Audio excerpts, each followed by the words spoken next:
السلام عليكم ورحمة الله وبركاته. خيارة الشرف لهي وولاشين هند عبد الرابله سو دواada aad baan idin salaamaya. halkan waxaan idinku soo gudbinayaa gabay aan tiriyay 2016 bishii labaad lixdeedii taariikhdii lagu jiray doorashadii maaragtay uu xilka ku qabtay Maxamed Cabdullaahi Farmaajo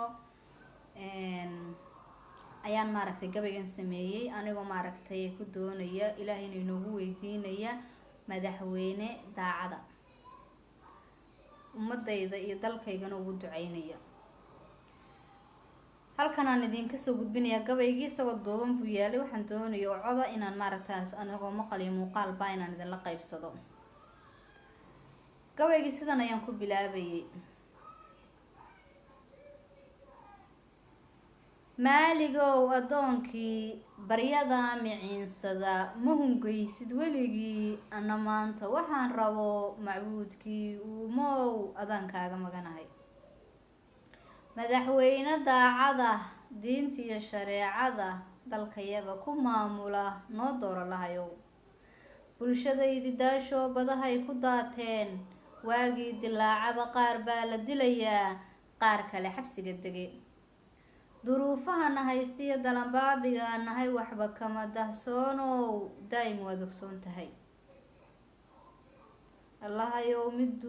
allahayow mid dooro mid qabiilka duugo qarannimadii doono soomaali durugtaya isu soo dabaalo dalkii noo nabdeeyo bulshadaydi daashaya dib u noqosho keeniyo allow madaxsa noo door.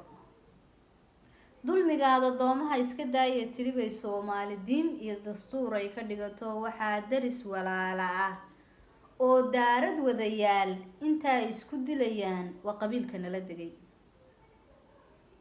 mid qabiilka duugo allahayow mid dooro mid qabiilka duugo qarannimadii doono soomaali durugtaya isu soo dabaalo dalkii noo nabdeeyo bulshadaydii daashaye dib u noqosho keeniyo rabbow madaxsa noo door. allaahuma aamiin.